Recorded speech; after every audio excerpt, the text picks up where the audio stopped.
वसल्लम ने शराब हराम की है, नशा हराम है, तो वो नौजवान कैसे आज नशा को छूता है, अपने नबी से मोहब्बत की दावे करता है?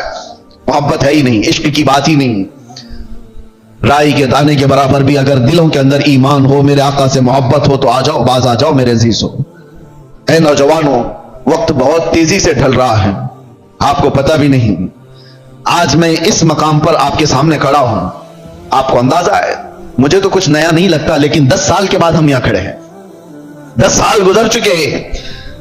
मैं पीछे पलट करके देखता हूं तो सोचता हूं क्या एक अशरा, एक दहाई गुजर गई हमारी जिंदगी की। 10 साल के बाद इस मसले पे फिर आए। ये 10 साल का अरसा इतनी तेजी से गुजर रहा है, तो याद रखो मौत बहुत तेजी से तुम्हारे करीब आ रही है, बहुत तेजी से। और हुजूर पाक सल्लल्लाहु तआला अलैहि वसल्लम की हदीस भी मैं आपको सुनाऊं, कयामत के करीब ऐसे हालात होंगे कि बच्चे जवान नजर आएंगे और जवान बूढ़े नजर आएंगे। क्या आज नहीं मालूम आपको, बच्चों के अंदर जो हरकतें हैं वो जवानों से की जैसी हैं। 6 साल के 7 साल के बच्चे बालिग लोगों की बातें करते हैं, जवानी अभी से आई हुई लगती है, और जवानों को देखो ये सब टूटे बिगड़े हुए, अरे 20 साल 22 साल की उम्र में सफेद बाल, और ये बूढ़े लगने लग गए।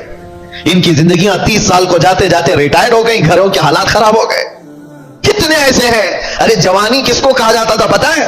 40 साल के बाद जवानी शुरू होती, जिसको मजबूत जवानी कहा जाता। आज 40 साल में बूढ़ा है आदमी, बूढ़ा है। कयामत के उतने करीब हम आ चुके। मेरे आका ने फरमाया था एक दौर आएगा कि जब बच्चे जवान नजर आएंगे और जवान बूढ़े लगने लगे।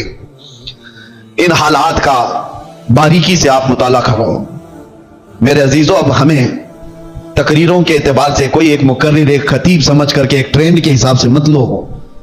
मेरे पास अब वो फन भी नहीं है, ना मैं अपने अल्फाज से चमका करके किसी के ऊपर दबाव डालने के लिए तकरीरें करता हूं। नहीं, एक दर्द निकलता है आज उम्मत के लिए खास तौर पर। बहुत जल्दी वो दिन भी आ जाएगा, शायद ऐलान हो जाए कि हम भी मर गए, दुनिया से निकल गए। जितने दिन हमारे बाकी रह गए, कभी ये ख्याल आता है कि बारगाह मुस्तफा सल्लल्लाहु अलैहि वसल्लम में जाना तो तय है, मरने के बाद कब्र में मुंह दिखाना तो तय है। अगर वो नबी पाक सल्लल्लाहु तआला अलैहि वसल्लम हमसे पूछें क्या तू उस जगह से आ रहा है जहां से सुबह से शाम तक मुझको गालियां दी जाती थी? क्या तू उसी मोहल्ले से आ रहा है जहां लोग मां और बेटियों की इज्जत भूल चुके थे? ज़िना इतना आम हो चुका था कि जानवर भी इस तरह का जोड़ा नहीं खाते। घर घर आज महफूज नहीं है। लोग बैठ रहे हैं आज हमारे पास आकर के हैरत होती है कि ज़िना के मामलात को हल करने के लिए बैठते हैं तो रोंगटे खड़े होते हैं, कलेजा मुंह को आता है।